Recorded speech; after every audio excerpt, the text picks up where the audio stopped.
Hi అండి, అందరికీ నమస్కారం. Welcome to అమ్మమ్మస్ kitchen.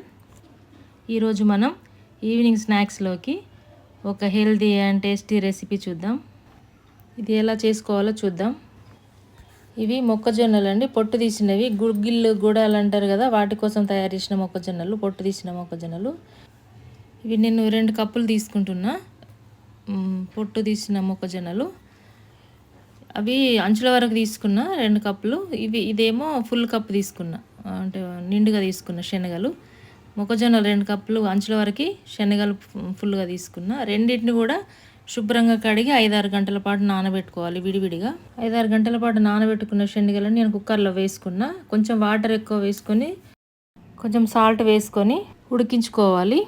ఇవి ఉడికిపోయినాయి. ఇప్పుడు ఒక విజిల్ వస్తే సరిపోతుందండి. అదే ప్రెషర్ మీద పూర్తిగా ఉడికిపోతుంది. నానినాయి కదా శనగలు, చక్కగా ఉడికిపోయినాయి శనగలు. ఒకటే విజిల్ తర్వాత మనం స్టవ్ ఆఫ్ చేసుకోవాలి. ఆ ప్రెషర్తోనే ఉడికిపోతాయి. వీటిని ఇప్పుడు ఒక చిల్లుల ప్లేట్లో వేసుకున్నాను నేను. ఇప్పుడు అదే కుక్కర్లో మొక్కజొన్నలు వేసుకుందాం. మొక్కజొన్నలు పూర్తిగా నానిపోయినాయి. ఇట్లా చుంచితే, మనం గోరుతో చుంచితే చునగాలి.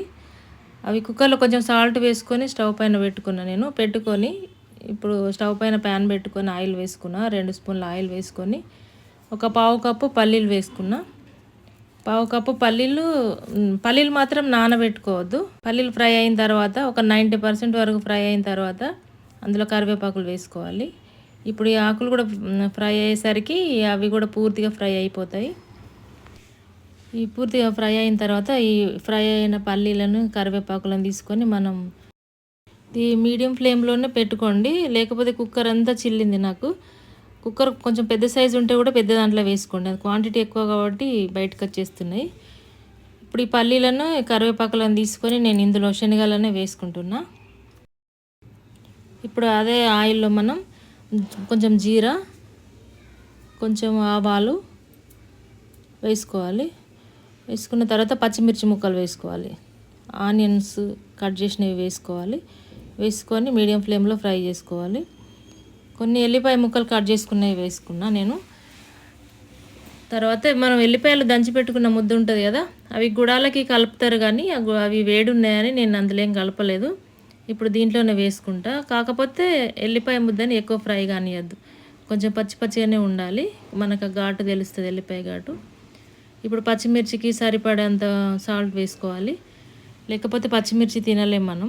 కొంతమంది తింటారు కదా ముక్కలు కూడా, అట్లా తినలేం, చేదొస్తాయి, కారం వస్తాయి. ఇప్పుడు కొంచెం కొత్తిమీర వేసుకున్నా. ఇలా పల్లీలతోటి ఒకసారి ట్రై చేయండి, చాలా బాగుంటాయి. కుక్కర్ కొంచెం పెద్దది ఉంటే దాంట్లో వేసుకోండి, లేకపోతే బయటకు వచ్చేసి మొత్తం నాకు స్టవ్ అంతా చిల్లిపోయింది.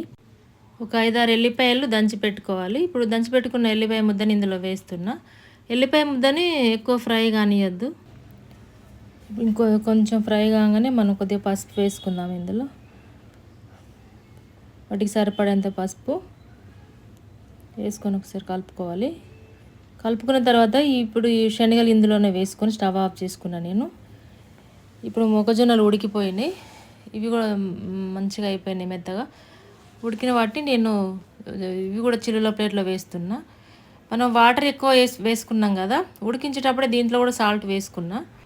మీకు జిగురు అనిపిస్తే మక్కలలో కొన్ని చల్ల నీళ్ళు పోయండి. నాకు అట్లా ఏం లేవు, గుల్లగానే వచ్చినాయి. నేను వాటర్ ఎక్కువ వేసిన కదా. ఇప్పుడు మొక్కజొన్నలను కూడా శనగలతో పాటు వేసుకొని మళ్ళీ ఒకసారి స్టవ్ ఆన్ చేసుకోవాలి. మనకు టైం ఉంటే పూర్తిగా చల్లారిన తర్వాత పోపు వేసుకుంటేనే బెటర్.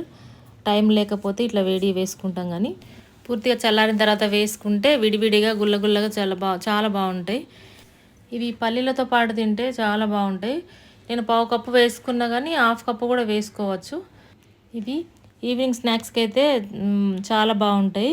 పిల్లలు స్కూల్ నుండి వచ్చేవారికి, ఆఫీసుల నుండి వచ్చేవారికి ఇవి చేసి పెట్టుకుంటే తిని ఆఫీస్ నుండి వచ్చిన తర్వాత టీ తాగుతారు కదా, తినేసి టీ తాగుతారు. చాలా బాగుంటాయి. మొత్తం కలుపుకున్న తర్వాత ఒక టీ స్పూను కారం వేసుకున్నాను నేను. టీ స్పూన్ కారం, హాఫ్ టీ స్పూను ధనియాల పొడి వేసుకోవాలి.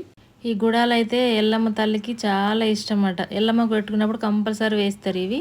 లాస్ట్లో కొంచెం సాల్ట్ వేసుకోండి, మన నోటికి సరిపోయేంత సాల్ట్ ఉన్నట్టు అనిపిస్తుంది తక్కువ వేసుకున్నా కానీ.